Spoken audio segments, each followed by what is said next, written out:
Hello, I'm Tara Ruckman. And I'm Stephanie Howe, and we are Control the Chaos EDU. Are you burnout? Are you feeling frustrated or overwhelmed? Or maybe it's the opposite and you're a go getter and want to level up. Then it's time to dive in with real talk and solution focused conversations.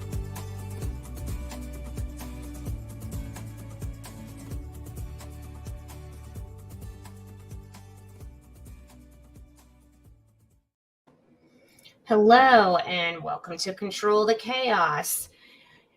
Good morning if you're listening in the morning or afternoon or evening, whenever you are listening. We are coming up to the holidays, and today's episode, we are going to be talking about tips to take back your break. And this one's a really important one for me, just because some of my personal health, you know, this last year, I've really come to think about my own self-care. And when I step out of work, I need to step out of work, not go home, not grade papers, not, I don't grade papers anymore. I'm a coach, but what I used to do is grade, not be planning for the next day, not be working on a presentation or whatever it is that I'm doing now as a coach, but actually stepping away and enjoying my Sunday cup of coffee, because that's the best cup of coffee that you can have all week is your Sunday cup of coffee. But most of the time now, I get my Sunday coffee out and then I get my computer out and I start to work, send emails, get ready for the week. So self-care. This is your time to reset, because we all need it. It's not a want, it's a need, whether you think you need it or not. Because one day when you do need it, and you haven't taken it, you'll understand why. But we all need that. We never want to look back and say, man, I didn't do that on break because I was working and I didn't get a chance to go to the hip hop Nutcracker. By the way, I missed that one. I really wanted to see it, but I didn't catch the tickets in time.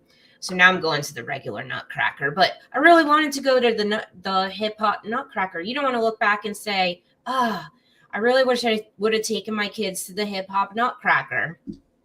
So thinking of teaching as the same as parenting, the same as your family life. You have to take the time to breathe. You have to take the time to get away, to get your doctor's appointments done, to get your exercise in, and all the things, right? All the things we need to do for self-care. So we're going to talk about tips for taking back that break so that you can go into break and you can feel like, I don't need to pick up my computer because I don't have anything to do. Well, we probably do, but you know what I mean. So have you ever had trouble where I know you like to work. So this is probably a bad question for you. Yeah, I do enjoy work. I talk about personality tests a lot, and on the personality test, the Enneagram, I am the achiever. So the achiever is like the workaholic, like the definition of a workaholic. So relaxing is very difficult for me. But this past year, I've been trying to be really intentional about it, just because AJ, my son, he's 3. And it's been very difficult. My husband relaxes very naturally, and I don't. He's able to just turn on the TV and relax, and I'm like, I'll sit there and watch TV with them, but I would have my computer with me, or I would, kind of be in the room, but my computer was constantly with me. And so there were things that I had to do to overcome some of those roadblocks when it came to self-care. But more so to be a better mom for AJ and be more present for him. And so the first thing that I started to do was build my calendar, which sounds probably crazy, but I had to start scheduling time to hang out with my family and get out of the house. Because if I was in the house, I would want my computer, or I would want to do something to get something off my to-do list. And so we started to kind of schedule our weekends where we would schedule to go to the zoo, schedule to go to the park, all of these different places.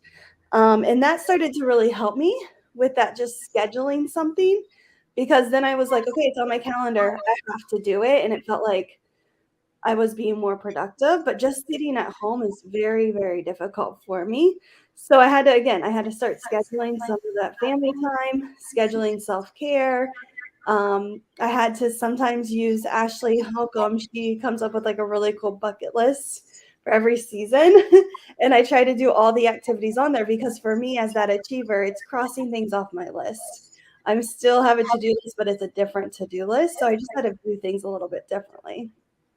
That's so true, because there's so many times where I'm sitting on the couch and I just naturally, and this has happened to me, like when I have been out of commission for my medical treatment, where instead of just like sitting there and letting myself mentally and physically rest, I pick up my computer because I'm sitting there. Like it is so hard for me to rest.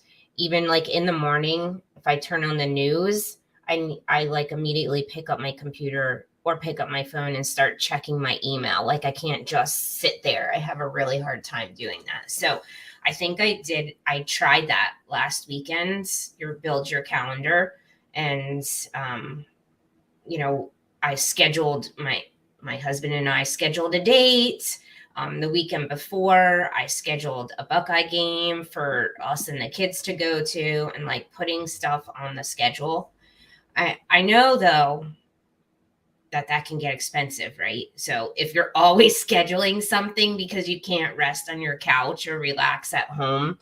So like some of the things that my husband and I talked about is like, let's go hiking. Let's go to a park and have lunch. Like it doesn't always have to be that let's go on a walk in our neighborhood. It doesn't always have to be like you schedule something that requires that money, but you schedule something. If you are like that what is that? Was it type A personality where Yeah. you have to be like following or scheduling a routine? So schedule. So now going back to that. So now we've built our calendar. So that's number one. So we're building our calendar, but we're also building our calendar in school as well. So typically, like before the break, you have a lot of kids that are absent. You have people that, have maybe absent on a Friday because they're leaving to go away for the weekend because they have something scheduled, or it's flu season, right? So you get flu season, leaving on vacations early. So a lot of things that are going on where you have increased absences. So when you're thinking about building your curriculum calendar and the things that you're planning, think about making sure that you're not introducing new skills when you have all of these kids that might be absent. Or we talked about in one of our episodes using our excitement to your advantage.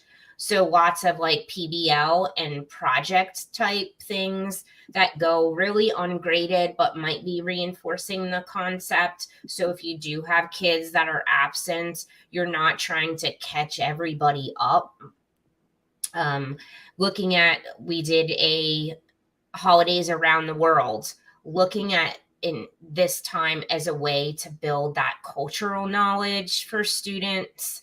So that is taking a deeper dive into things like that, but basically building those last couple weeks into things that we're not taking major grades on, so that if kids are absent or they have a lot of makeups to do, we might give participation grades, maybe, or maybe even not participation grades. But of course, don't tell that to students because you don't want them to be unmotivated if they think that there's no grade. So that's one thing we keep to ourselves if we're not grading it. But that is a great time to do that. And also using this time, maybe have them give their own feedback. So you're building your calendar and building some time in so that they grade the work themselves, So then you're not taking that time away on your break doing it. So we're building our calendar at home, and then we're building our calendar in the classroom. So those are two big pieces of how to get started on taking back that break. And when you are scheduling for after break, think about, the first 2 weeks, classroom management. You're out of routine because students have been traveling for the holiday or they've been going different places. And so we really have to bring them back to that consistency that have been having all year. And so think about what you need to do in order to bring back that routine, get feedback. Like, what feedback do students need to have to improve the classroom? And then also you can kind of use that reboot type of model that we've talked in previous episodes. So just kind of, again, think about when you do come back, maybe don't just jump right into curriculum, because you need to review your procedures, expectations, and build those routines and consistency within your students. Yeah, so we have building our calendars. We have, not getting back into jumping into that and kind of hitting the class reset, but also making sure that all major assignments are really submitted a couple weeks prior to go leading off to break. So the tests are done, the essays are done, anything that requires a significant amount of grading or that has maybe more stress or more weight to it. Because number one, kids are not going to be focused. So that last 2 weeks of school, they're really unfocused. So we don't want to give them an assignment or a test that requires significant importance when they're ready to be on break. But then it's a win-win for everybody, because if we have them turn it in 2 weeks before, then we have time to get the grading and things done before we go off to break, and the grades posted into whatever your learning management system is for grades. So it's a win-win for everybody. You're helping the students, you're helping yourself. So making sure those assignments are all submitted at least two weeks before break. So we're coming up on that point. So if you don't have all your assignments submitted for your kiddos, let them get them in, so then you can move on and go into that project piece. And that also allows for any missing work that students might have to make up or find or complete. So that gives you some room as well, because I know a lot of districts, they end their quarter right by Christmas break. And then when the new year starts, the new school quarter begins as well. So think about that too. And then while you're on break, I think it's a good time to just kind of reflect. So maybe go for a walk or just kind of think about the first half of the year. How is it going? And just kind of consider for a moment what is going really well and what changes would you maybe want to make. And maybe you wait until the end of break to kind of restart to reflect. That way you can get all of your cookies done and decorating and presents kind of off your list. But I think it's a huge piece, is that reflection part, to make us a better teacher and to kind of think about what has been working, what hasn't been working, and what do I need to do to change the second half of the school year. Yeah, and I think also when we talk about that reflection piece, also getting students to have that reflection piece. So we're reflecting on our own self, but have the students reflect, whether that could be in some kind of reflection journal, it could be a notebook, it could be a project, a portfolio, whatever it is that maybe they, that you want to use to, or maybe it's just a conversation, something as simple as that. But getting their feedback and their reflection on what they've learned. So maybe then when you come back, then you're able to set some goals for the new year. So that can set you up. Your last 2 weeks can set you up for your first 2 weeks.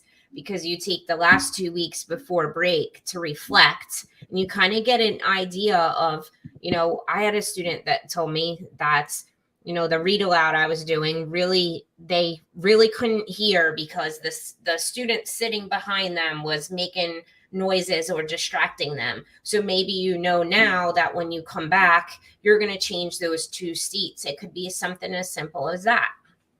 So opening up that line of communication, doing some reflection in small groups, whole groups, or maybe even some one-on-one, so students feel comfortable telling you some things that may be on their mind at the end of the break. So when you come back, you have a fresh start, and then you're able to take all of those reflection pieces from the students and yourself, and then you're able to set some New Year's goals in the beginning of the year.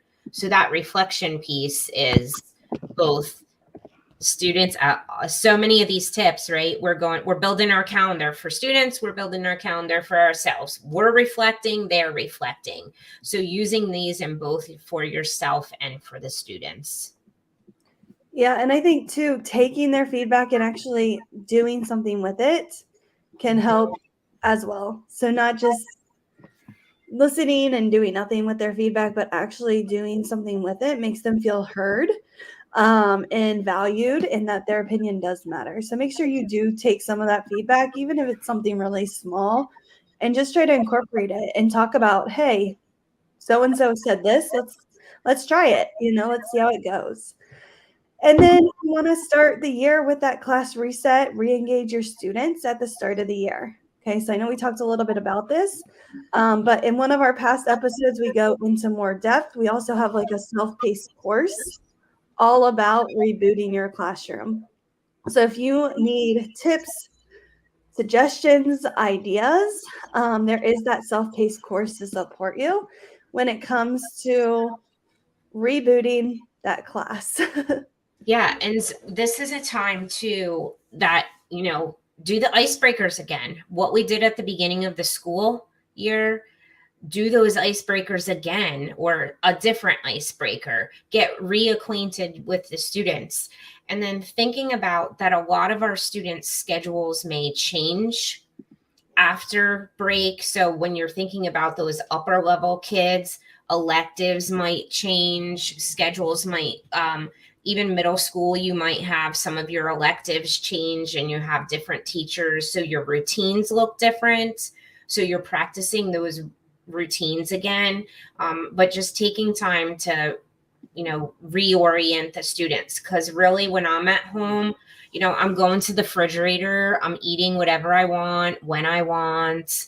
I'm not having lunch at a certain time. So thinking about going back and talking about the rules and the procedures are for sure one of those things that we want to make sure that we review, because a lot of those things get forgotten over the break, or maybe they're not forgotten, but they're just out of practice because, I've been home socializing with my aunts, uncles, cousins, brothers, sisters, friends all day long, right? I've had my phone, they've been texting because nobody's in school. So I have that attachment to my friends, to my family. I'm used to socializing all day, and now I got to go back to work again. So also some of those kids have been napping at home. They're going out, they're playing in the snow, or they're going out for the holiday and having some turkey, and then they're taking a nap. So maybe their stamina is not as long as it was prior to break that you worked at building up after the summer. So just re-engaging them, hitting that reset button, getting into some of those icebreakers, reviewing those classroom rules and procedures. And also, this is a great time, if we did that reflection piece, that this is a great time where there's a natural break, where you can change some of those rules and procedures if you needed to, because you've reflected on it. So that natural break period is a great way to implement some change in your classroom, and then go over those new policies and procedures. So maybe we're not reviewing the classroom rules and procedures, but maybe we're creating some new ones because we discovered some of those things didn't work when we were using them, or maybe they weren't as effective as we would have liked them to be. Yeah, so this break, we want you to remember those 5 tips. So that first one, build your calendar. Think about all of the major assignments that you have right now and make sure students submit them at least hopefully 2 weeks before break. And then you can start some fun projects. You can help students that might be missing some assignments to get those turned in. And then also, do not start new units until the second week after break. Okay, review, go over expectations, procedures, and talk about kind of that old content that they've learned that they might have forgot over break, but just bringing that back up. And then fourth, reflect on the first half of your year with yourself and with your students. And then the last one is that start that class reset. How are you going to re-engage your students? How are you going to get them to focus on what you kind of expect? So again, try not to work. I hope your computer is broken this winter break where you can't get on. That's something that one of my friends tells me constantly. Stephanie, your computer is broken. Get off of it. But really try to get off that computer. Spend time with your friends and family and get some self-care done during the break because it's definitely needed. So your call to action this week is to schedule some type of self-care within the winter break and let us know. Let us know if you need an accountability partner because there's times where I definitely need that person that will cheer me on like, you didn't work this weekend. That's amazing. Instead of like, oh, you didn't get that done, So if you need that accountability person, we are here for you. But again, schedule some type of self-care during break. And until next time, make sure you control the chaos. Thanks for listening to Control the Chaos EDU. Check out the description for show notes. We look forward to connecting with you on social media. Subscribe to the weekly podcast so you never miss an episode. Control the chaos. Until next time.